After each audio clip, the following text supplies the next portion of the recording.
Good morning, everyone. It's great to see all of your faces in one place again. Before I begin my speech, I would first like to use this opportunity to thank the people that are the reason I have the honor of speaking today. First and foremost, I want to thank my Heavenly Father.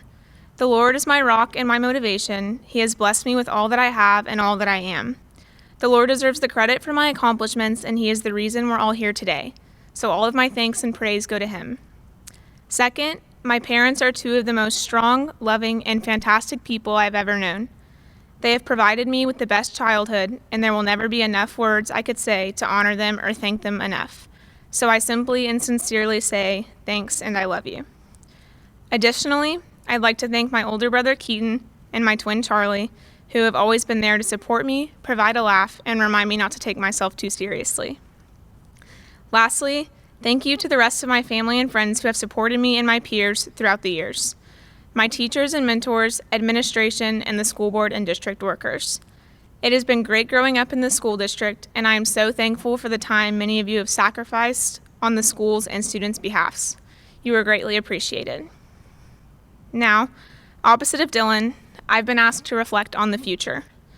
For some of you, the future brings to mind a detailed list for years ahead, full of plans that you hope to achieve.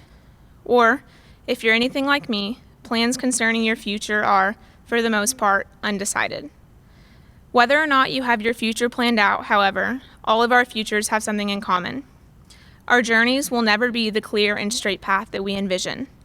Each of our paths will be comprised of moments on the mountaintop, difficulties in the valley, and times in between. This brings me to a valuable lesson that I've learned in high school that I want to share with all of you. What our paths will consist of may be unknown, but the unknown is not to be feared. One of the coolest things that someone has said to me is that growth happens in the valley. Being on top of a mountain is breathtaking and awe-inspiring, but at some point you have to come down because the air is thin and life is not sustainable. The valley, however, is much less glamorous and sometimes dark, but this is where flowers bloom, animals graze, and life lives.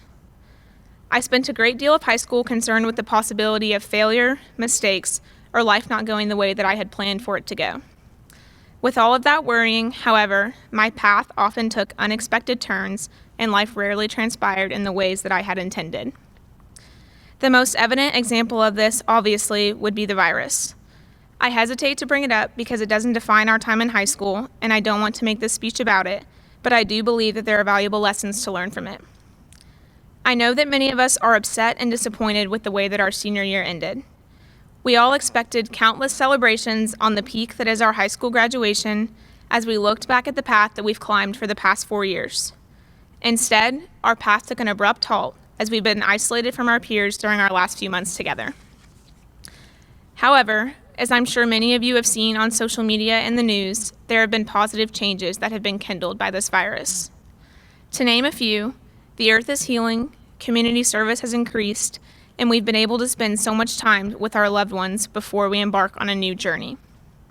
Locally, we've been blessed with a caring community that is doing their best to provide us with positive and memorable experiences with events such as Adopt a Senior, yard signs, drive-by celebrations, etc. The point of this is that, obviously, our year did not end the way that we had planned. While it is partly devastating, this has been an example of a time where things didn't go how we would have liked them to, but nevertheless, growth has happened and positive lessons have been learned during this unexpected season. Therefore, we don't need to be scared of the unknown of the future. We can go confidently into tomorrow because we have seen the blessings and the goodness that can come from adversity, and how that adversity in the valley can foster growth in all of us and make us better people. So while this is the ending that none of us expected, it's also the beginning. Like we've been told since we were younger, the possibilities are endless in the real world that we're entering. We will again have to chart new paths and plan accordingly, but if I've learned anything from the past 4 years, it's that I cannot control everything. We can plan and prepare, but life is unpredictable and adversity is inevitable. Nevertheless, I hope that as our paths diverge and we face varying obstacles, we embrace each season of life and what it has to offer. I hope that when each of you are on the mountaintop, you enjoy the view, you appreciate the climb that got you there, and you thank the ones who supported you. But I also hope that during times of struggle, you remember that the valley is an opportunity for growth, and you live in the present no matter where you are. As we move into this real world, my hope is that we chase the things we can hold on to. We boldly pursue our passions with spirit and courage. We find joy in the little things in life. We swallow our pride and we accept our mistakes despite the setbacks we face. And we live life to the fullest without fear of what we cannot control. And with that, thank you, West Nation. It's amazing how fantastic our district has been. You have cared enough to ensure this year is something we will still remember fondly. I think that I speak on behalf of the class of 2020 when I say that I will forever be grateful to you for the environment you provided for us to grow into the people that we are now, and hopefully to go change the world for the better.